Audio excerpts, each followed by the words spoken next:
penyebabnya karena tertusuk jarum suntik. Akhirnya saya menjadi positif HIV.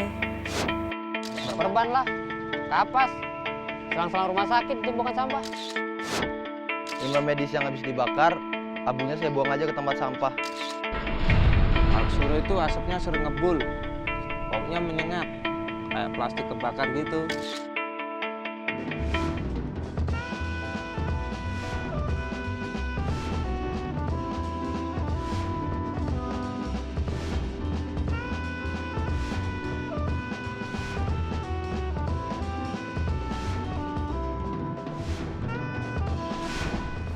Kesaksian saudara-saudara kita tadi seakan menjadi cerita ironi bagi rumah sakit. Rumah sakit yang selama ini dikenal sebagai instansi yang menangani permasalahan kesehatan ternyata bisa menjadi sarang penyakit. Bahkan beberapa di antaranya merupakan penyakit berbahaya. Apalagi bila limbah itu dibakar di area rumah sakit dengan peralatan yang tidak memenuhi standar. Emisi berbahaya yang mengandung dioksin dan juga furan akan mencemari udara di sekitarnya. Jika dihirup dalam jangka waktu yang panjang, dapat menyebabkan penyakit kanker. Dalam sehari, sebuah rumah sakit dapat memproduksi ratusan kilogram limbah medis.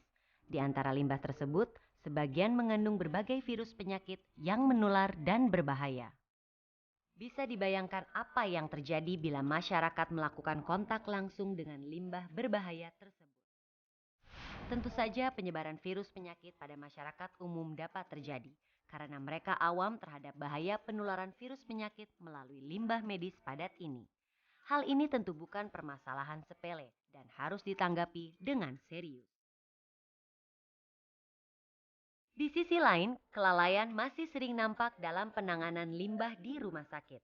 Misalnya, masih sering terjadi kesalahan perlakuan terhadap peralatan medis bekas pakai dengan alasan kepraktisan, namun sebenarnya tidak aman untuk dilakukan.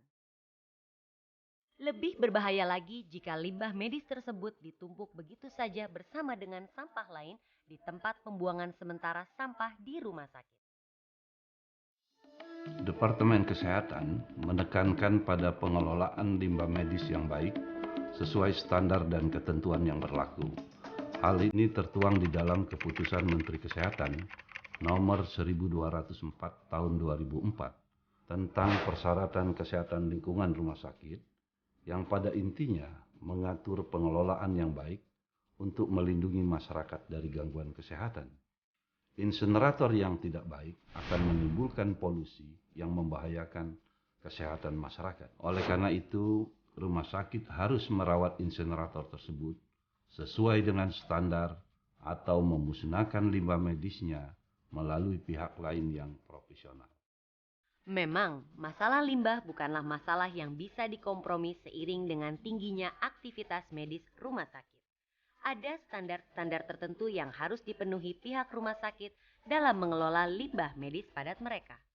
Standar itu meliputi semua tahap pengelolaan limbah, mulai dari pemilahan, penampungan, pengangkutan menuju tempat pengolahan akhir, pemusnahan, dan pembuangan residu ke tempat yang aman bagi lingkungan.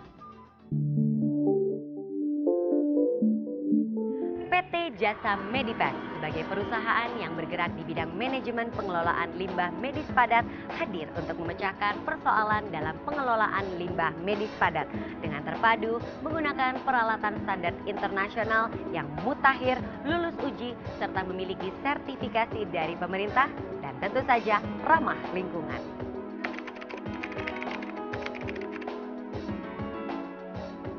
Pertama, pihak rumah sakit melakukan pemisahan limbah medis padat pada sumbernya yang disesuaikan dengan jenisnya.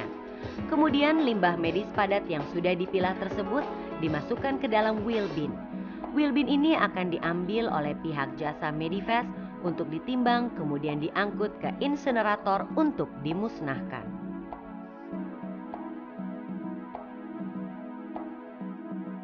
Limbah medis padat ini dibawa dengan truk yang didesain khusus untuk menjaga keamanan lingkungan dan masyarakat. Kemudian, di pusat pengolahan limbah medis Jasa Medifast, petugas segera membawa limbah padat tersebut ke tempat penampungan sementara.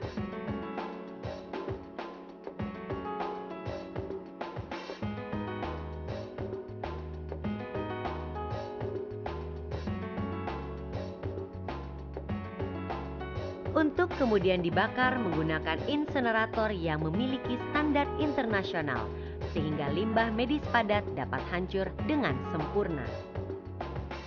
Selain itu, gas hasil pembakaran limbah medis padat tidak dikeluarkan begitu saja, melainkan akan disaring terlebih dahulu, dinetralkan keasamannya, dihilangkan bau-bauannya dengan menggunakan Air Pollution Control atau APC, dipantau menggunakan sistem komputerisasi untuk mencatat data proses pengolahan limbah medis, memonitor alarm tanda bahaya, menganalisis emisi gas pembuangan, effluent test, dan zat-zat residu. Di akhir proses, residu sisa pembakaran kemudian dikubur di secured landfill sebagai tempat yang aman dan sudah ditentukan khusus untuk limbah B3 oleh pemerintah.